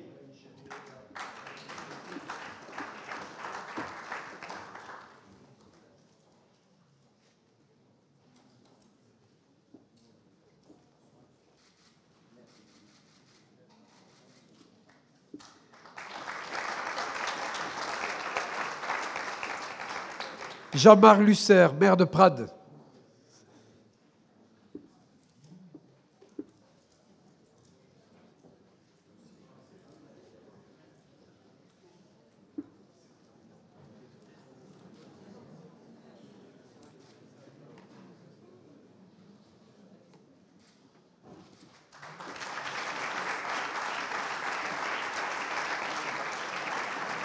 Jean-François Audray, maire de Saint-Georges d'Orc.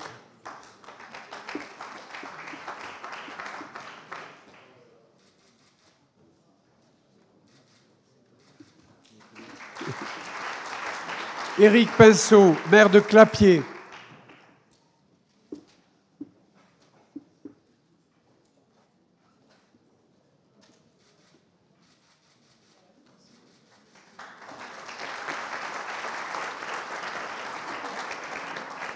Renaud Calva, maire de Jacou.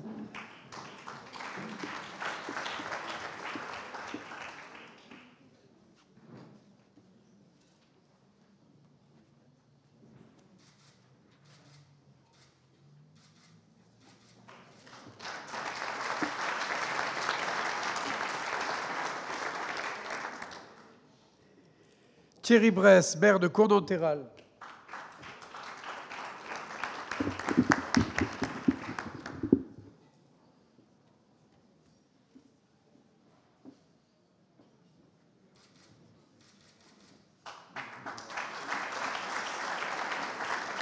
Gilbert Pastor, maire de Castries.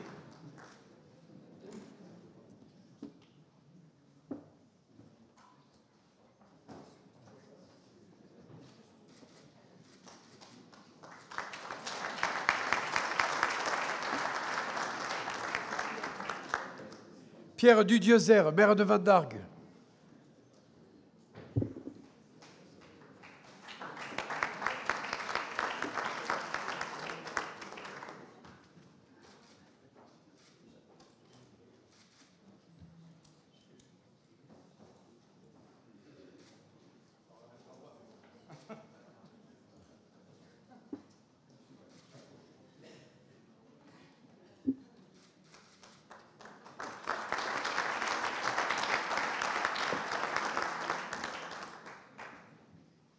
J'ai demandé à Jacques Martinier, maire de Fabrègues, d'être présent parce qu'il a voté en séance avec nous en tant que maire, en sachant qu'aujourd'hui nous recevons Jean-Marc Alauzet, qui est délégué par la commune de Fabrègues comme le suppléant de Jacques Martinier. Pour des raisons juridiques, Jacques Martinier ne peut plus siéger avec nous. Je lui ai cependant demandé de venir parce que c'est lui qui a été impliqué directement dans le processus en tant que maire de Fabrègues.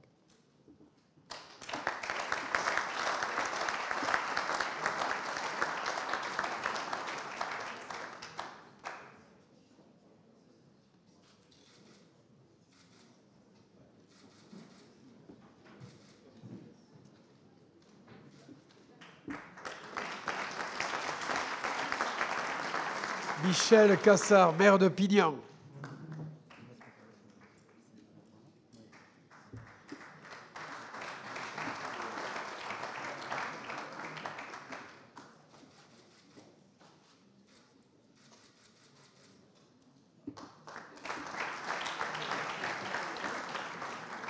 Jean-Luc Messonnier, maire de Baillargues.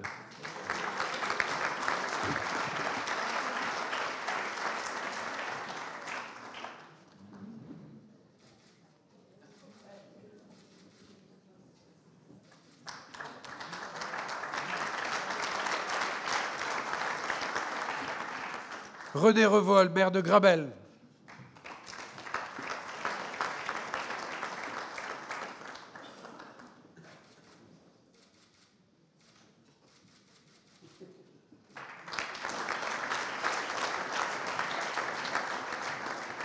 Jean-Luc Savy, maire de Juvignac.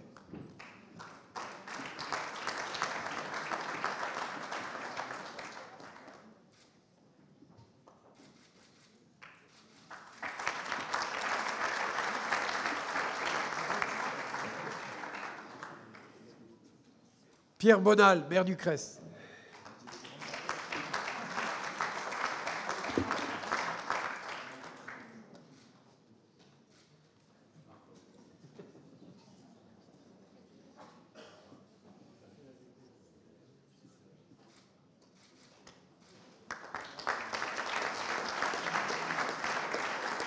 Isabelle Guiraud, maire de Saint-Jean-de-Védas.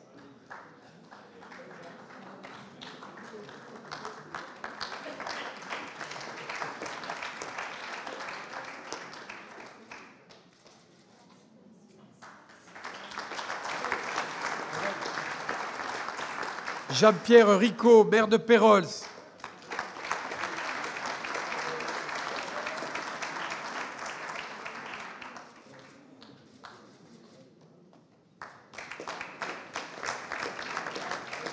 Noël Ségura, maire de Villeneuve-les-Maguelones.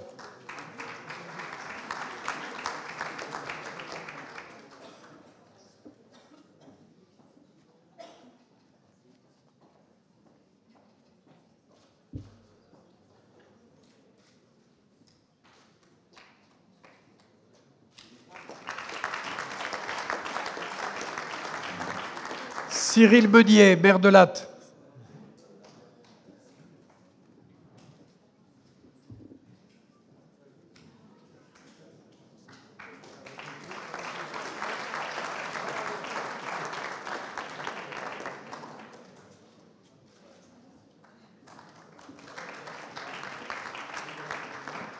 Jean-Pierre Grand, représenté par Catherine Dardet. première adjointe de Castelnau et première vice-présidente de la métropole.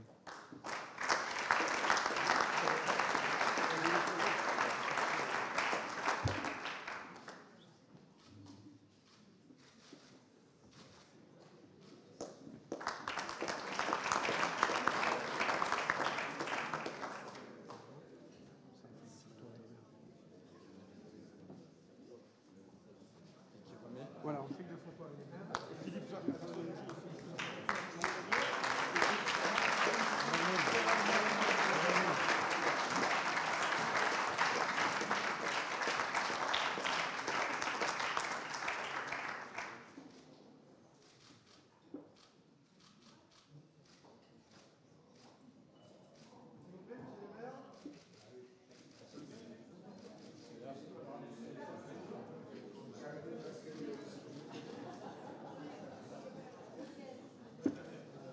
Je vais appeler les vice-présidents. Max Levita.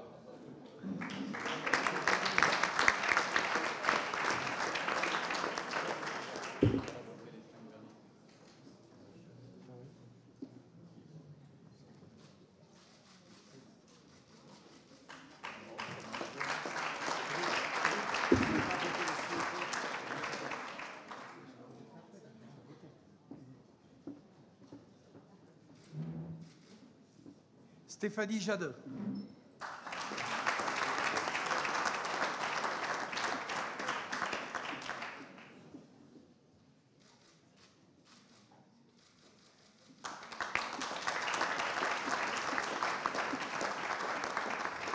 Bernard Travier.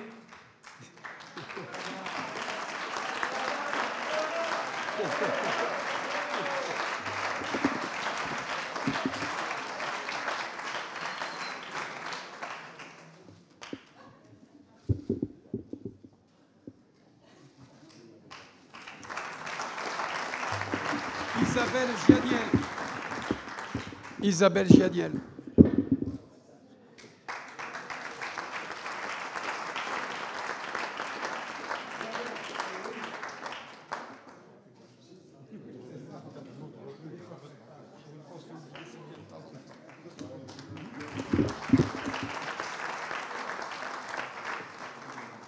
Rabi Youssous.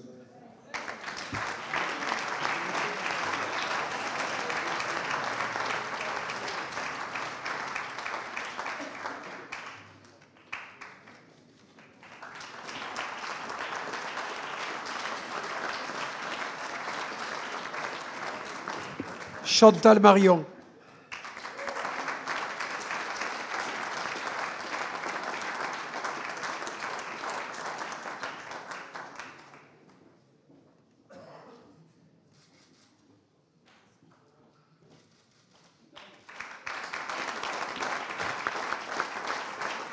Abdi El Kandoussi.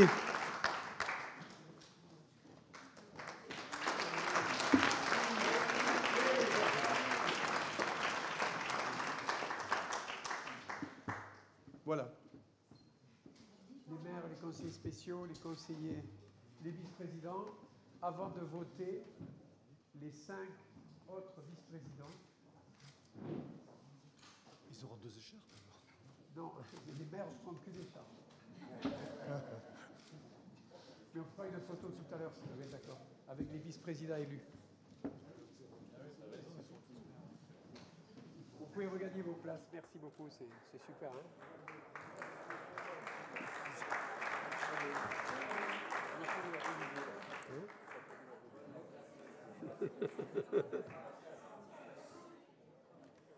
Je vous propose l'approbation de l'ordre du jour.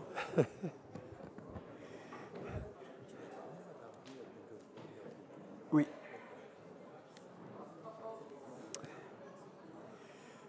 L'approbation de l'ordre du jour qui comporte 4 affaires.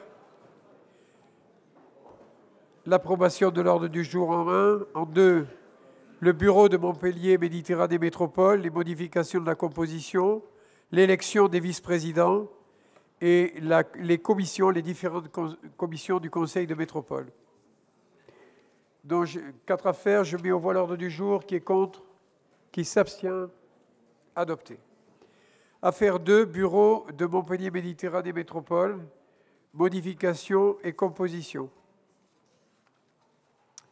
À la suite de la création, au 1er janvier 2015, de Montpellier Méditerranée Métropole par transformation de la communauté d'agglomération de Montpellier prononcée par décret, du 23 décembre 2014, publié au journal officiel du 26 décembre, il convient de définir la nouvelle composition du bureau et de fixer le nombre de vice-présidents. Conformément à l'article L. 5211-10 du Code général des collectivités territoriales, le bureau de l'établissement public de coopération intercommunale est composé du président, d'un ou plusieurs vice-présidents et éventuellement d'un ou de plusieurs autres membres. Le nombre de vice-présidents est déterminé par l'organe délibérant sans que ce nombre puisse être supérieur à 20%, arrondi à l'entier supérieur, de l'effectif total de l'organe délibérant, ni qu'il puisse excéder 20 vice-présidents pour les métropoles. Il est donc proposé, compte tenu de l'évolution de nos institutions et de nos compétences, d'intégrer au bureau 5 vice-présidents supplémentaires et de maintenir un poste de membre n'ayant pas qualité de vice-président. En conséquence, il s'agit là du poste de conseiller spécial. En conséquence, il est proposé au Conseil de bien vouloir fixer le nombre des membres du bureau de Montpellier Méditerranée Métropole à 22, soit le président, 20 vice-présidents et un conseiller spécial dit autres membres dans le texte de loi. Voilà, je mets aux voix l'affaire 2. Qui est contre? Qui s'abstient? 2 contre. 3. Élection des vice-présidents et autres membres. Je vais désigner les scrutateurs. Je vous propose les candidatures de Maud Botkin et Fabien Habert. Ensuite, on va faire une deuxième table où siégeront Geniès Balazin et Sonia Kerat-Geven. Voilà, si vous voulez prendre place, Fabien Habert et Maud Botkin à cette table ici, puis Sonia Kerat-Geven et Geniès Balazin à l'autre table.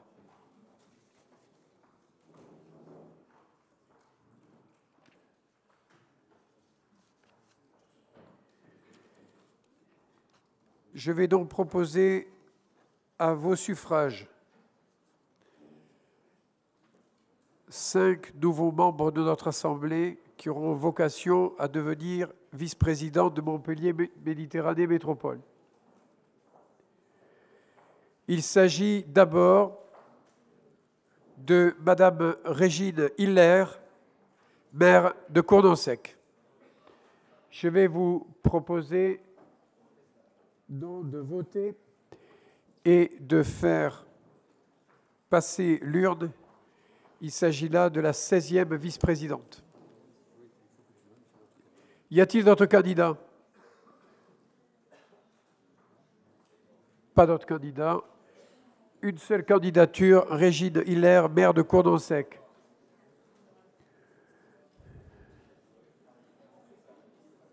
Allez-y, vous pouvez envoyer l'urne.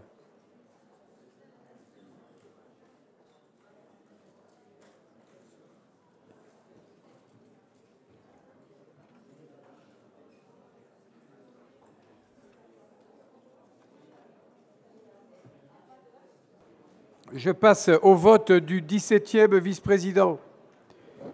Il s'agit de Madame Jackie Galabrin-Boulbe, maire de Cédrézéry.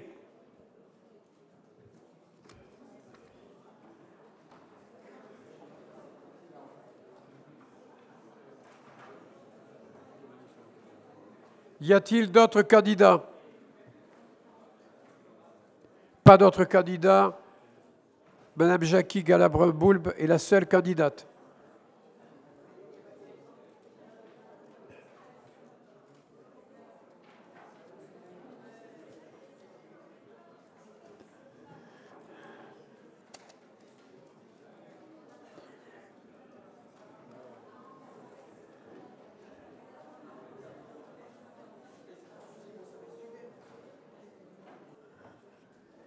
Vous pouvez préparer le bulletin pour le vice-président suivant, Jean-François Audrin, maire de Saint-Georges-d'Orques, sur un papier jaune.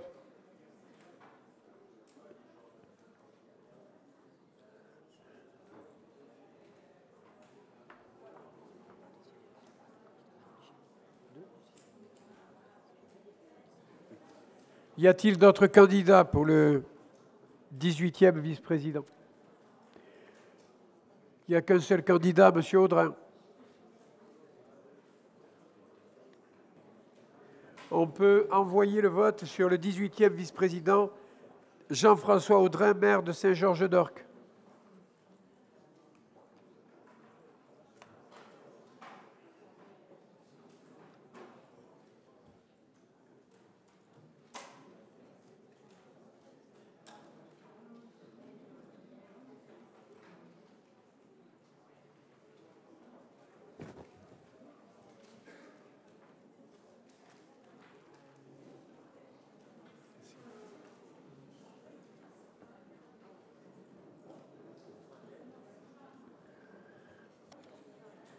Je vous donne les résultats pour notre premier vote. Régine Hiller, présent 90, votant 90, bulletin nul 2, bulletin blanc 3, suffrage exprimé 85.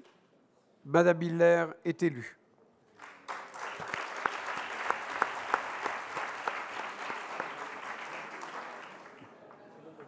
Nous allons passer au vote du 19e vice-président. Il s'agit de Madame Michèle Cassard, maire de Pignan. Y a-t-il d'autres candidats? Pas d'autres candidats. Madame Michèle Cassard est seule candidate.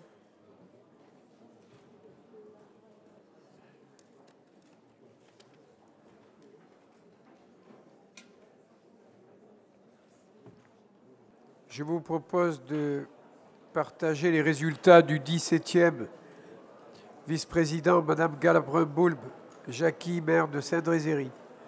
Présent 90, votant 90, bulletin nul 2, bulletin blanc 1, suffrage exprimé 87 voix.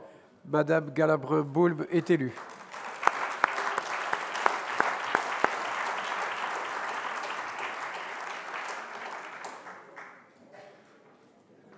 Je vous propose de préparer le bulletin pour la dernière vice-présidente 20e. Il s'agit de Madame Eliade Lioré, maire de Sussargues.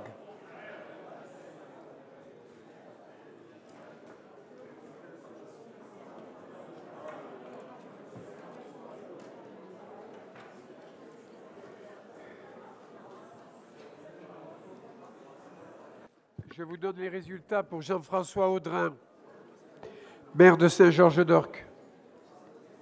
Présent 91, votant 91, bulletin nul 3, bulletin blanc 5, suffrage exprimé 83 voix pour M. Audrin.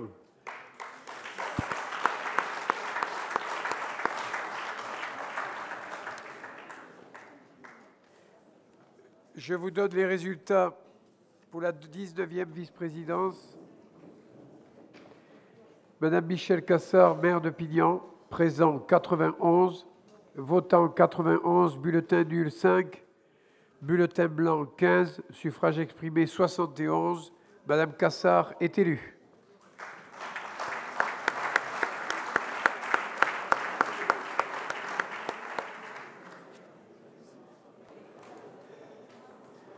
Vingtième vice-présidente, Madame Eliade Lioré, maire de Sussargues. Présent 91, votant 91, bulletin nul 5, bulletin blanc 8, suffrage exprimé 78. Madame Lioré est élue.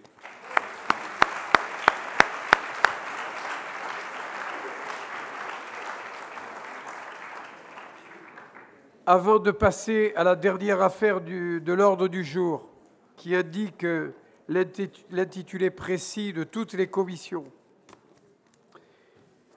je voudrais affirmer une fois de plus le caractère particulier de la gouvernance de la métropole de Montpellier.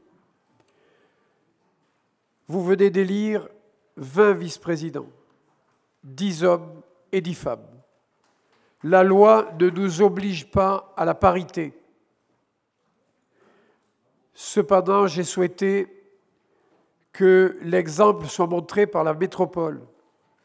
Nous sommes à ce jour, pour les grandes villes, la seule métropole dont l'exécutif est strictement paritaire.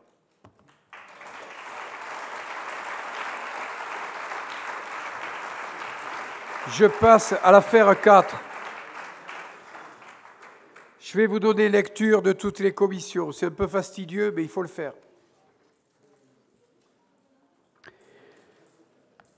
Madame Catherine Dardet, politique de la ville. Cohésion sociale, politique de la ville, action et opérations de rénovation, politique en faveur des personnes défavorisées, lutte contre les discriminations, insertion par l'économie, contrat de ville, participation au dispositif contractuel, aire d'accueil des gens du voyage. Commission 2, Max Lévita, Finances. Orientation budgétaire, élaboration et suivi des documents budgétaires, fiscalité, emprunt, exécution comptable, attribution de subventions, garantie d'emprunt. Commission numéro 3, Stéphanie Janin, développement et aménagement durable du territoire et de l'espace public, habitat. Scott, PLU, avis sur projets et schémas régionaux, avis sur des opérations d'urbanisme menées sur le territoire de la métropole, plan climat-énergie territoriale, protection et mise en valeur des milieux naturels sensibles, aménagement des sites stratégiques, Scott, politique foncière, relations avec les acteurs compétents en matière de développement durable, lutte contre la pollution de l'air, contre les nuisances sonores, participation à la définition des modes d'habiter et de l'espace public.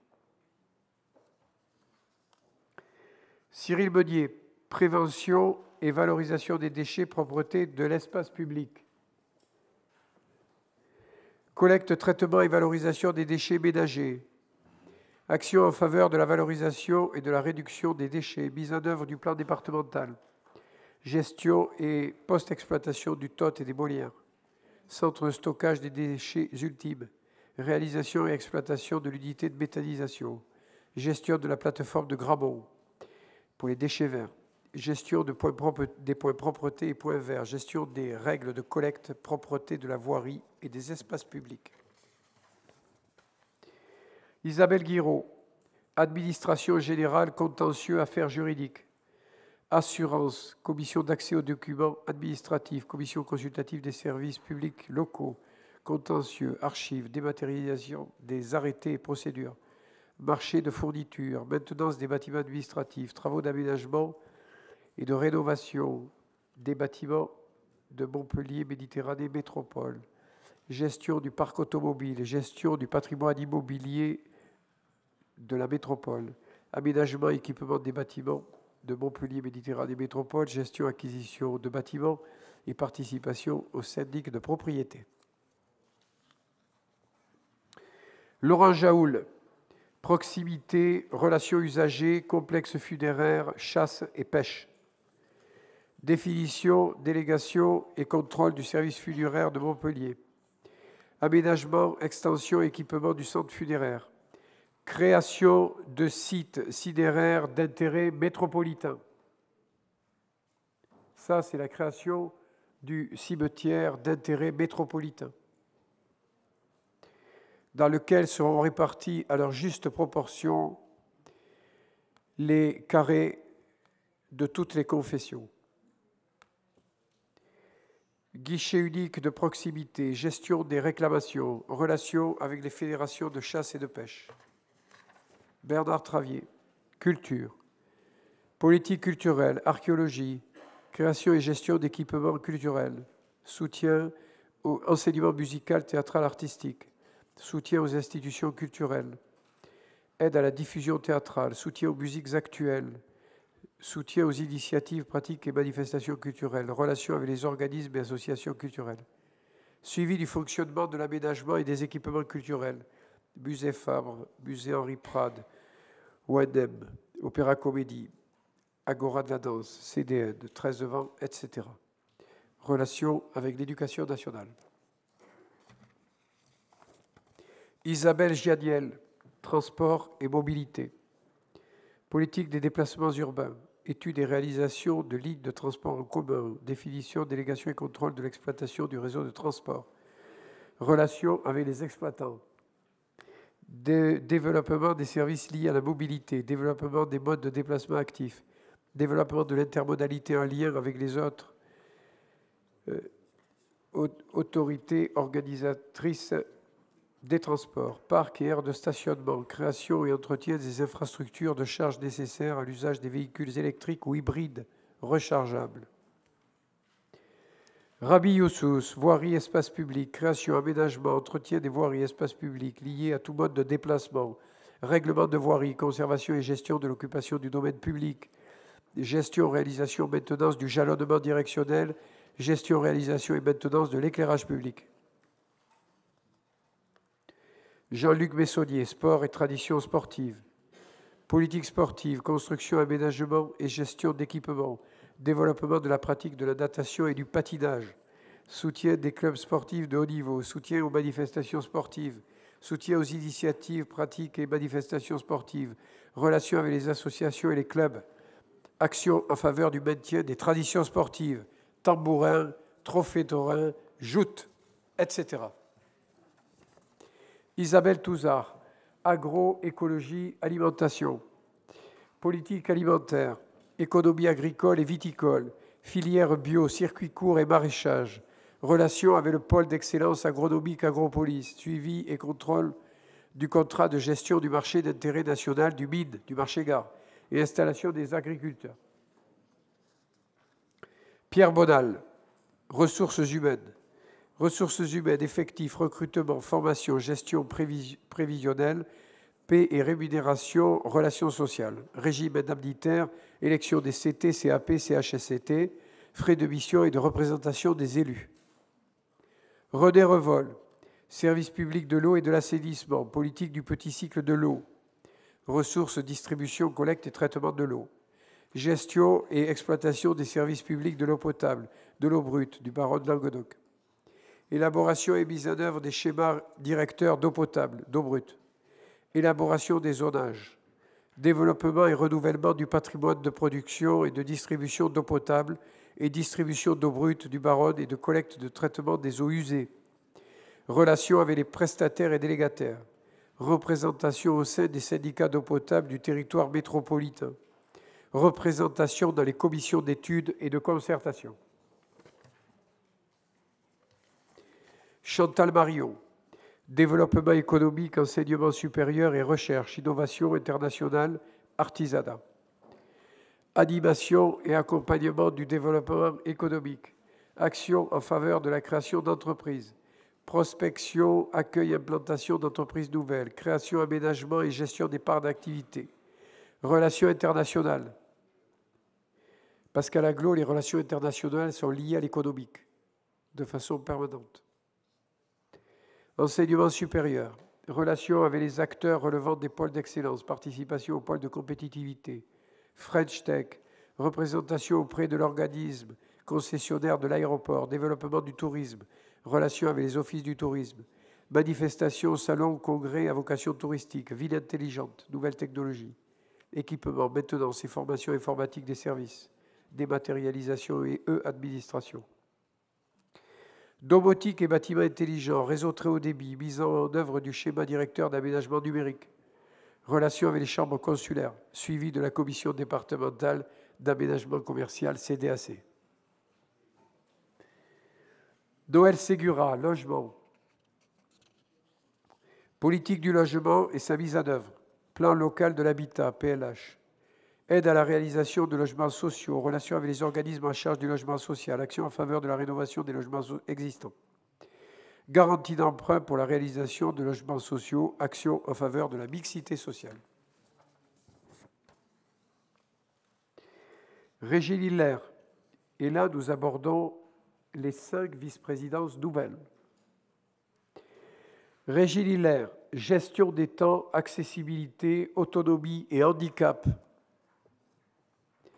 promotion des politiques d'accessibilité, politique santé, prévention, handicap, téléalarme, plan de mise en accessibilité de voiries et espaces publics, schéma directeur d'accessibilité des services de transport public, gestion de la commission intercommunale d'accessibilité, relations avec l'association Groupement pour l'insertion, GIHP, aménagement temporel du territoire et des services, gestion des temps. Nouvelle délégation pour Jackie Galabreau-Boulbe, prévention des risques majeurs et gestion des milieux aquatiques. Politique du grand cycle de l'eau, réalisation des études et des travaux de protection contre les inondations. Dans la vallée du Lez, de la Lironde et de la Mosson, gestion et entretien des ouvrages métropolitains de protection contre les inondations. Étude des phénomènes hydrauliques et des crues sur le territoire de Montpellier Méditerranée Métropole. Gestion des milieux lagunaires et maritimes. Participation à l'élaboration et suivi des SAGE, des PAPI, des CLGRI, ainsi qu'aux études diverses à l'échelle des bassins versants. Relations avec le SDIS et risques incendie et feux de forêt et autres risques majeurs. C'est une très grosse délégation, spécifique et qui trouve dans son essence toute sa pertinence et dans les événements que nous avons vécus cet automne et cet été. Jean-François Audrin, valorisation et protection animale, définition des principes, missions de l'écolothèque, gestion du centre de loisirs et centre de ressources environnement, animation et gestion des structures animalières, biodiversité, conduite en fourrière des animaux errants après capture, service d'accueil des animaux errants en attente de cession gratuite, construction et gestion d'une fourrière et d'un refuge pour animaux. Michel Cassard, énergie et transition énergétique. Énergie renouvelable, soutien aux actions de maîtrise de l'énergie, suivi et contrôle des contrats d'énergie, réseau de chaleur et de froid, marché de fourniture d'énergie et de maintenance du génie climatique, Citergie, suivi du volet énergie du PCET. Éliane de Lioré. Participation citoyenne. Performance et évaluation des politiques publiques, animation et concertation territoriale. Animation et concertation territoriale. Vous voyez que dans ces délégations, on a rajouté beaucoup de proximité envers les citoyens que ceux que les anciennes délégations pouvaient produire. Abdi El Kandoussi reste conseiller spécial à la communication. Communication institutionnelle, relations avec les prestataires chargés de la conception, réalisation et impression des documents. 6 nouveaux conseillers délégués. Jean-Luc Ousker, délégué auprès de Chantal Marion, vice-présidente. Pour le tourisme, la création d'un office de tourisme métropolitain. Yvon Pelé, conseiller délégué auprès d'Isabelle Touzard, vice-présidente. Promotion des produits agricoles, viticoles et des activités économiques traditionnelles. Yvon Pelé, maire de Saint-Geniès-des-Bourgs. Joël Raymond, maire de Montaut. Conseiller délégué auprès de Chantal Marion sur le développement du très haut débit, la lutte contre la fracture numérique et la mise en place de Montpellier Méditerranée Métropole numérique. Sonia Keran-Geven, qui est conseillère municipale de Montpellier, qui sera conseillère déléguée auprès de Bernard Travier sur le Centre d'art contemporain et qui sera conseillère déléguée auprès de Chantal Marion pour la Smart City. Jean-Luc Savy, maire de Juvignac, conseiller délégué auprès de Max Lévita sur l'optimisation des finances publiques. Enfin, Caroline Navarre, conseillère déléguée auprès de Régine Hiller sur la prévention santé. Voilà les nouvelles délégations que je vous propose de voter. Y a-t-il des demandes d'intervention?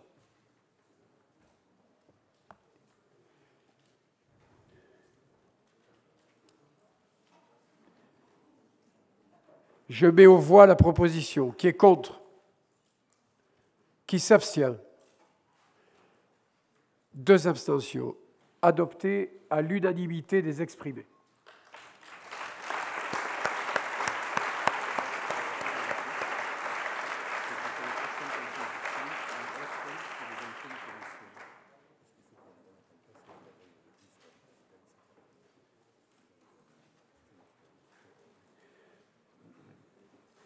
Pour rappel, et ça s'adresse aux élus qui sont présents, les anciennes commissions se réuniront encore pour le Conseil du 5 février. Et on mettra en place après les nouvelles commissions. Bien, je voudrais, pour conclure, vous remercier toutes et tous pour cette œuvre commune que nous avons bâtie et qui nous permet aujourd'hui, quelque part, d'écrire l'histoire politique du Sud. Si nous n'avions pas fait cela, les générations à venir auraient pu nous reprocher de ne pas nous être bougés et d'avoir laissé faire les choses et quelque part subi la réforme territoriale. Nous l'avons tous subi, la réforme territoriale. Elle nous a été imposée. Mais je pense que ce que nous avons pris comme décision est sage. Ça nous a permis, ensemble, de pouvoir accepter cette réforme de gré ou de force, mais de la conduire, de l'accompagner dans l'intérêt général de toutes les communes et de notre collectivité. Et ça, pour moi, c'est quelque chose qui mérite d'être cité. Et citer un exemple à une heure où les élus sont vilipendés, où ils sont traités d'irresponsables et où ils sont voués aux gémonies par ceux qui veulent détruire notre cohésion sociale, celle qui fait le ciment de notre société. Donc, merci à tous. Je vous propose de nous retrouver pour un pot amical à l'étage supérieur, dans les étages supérieurs. Mais avant, je voudrais demander au maire et au vice-président de bien vouloir refaire une photo ici, pour les photographes qui la prendront d'en haut, devant la tribune. Merci à tous.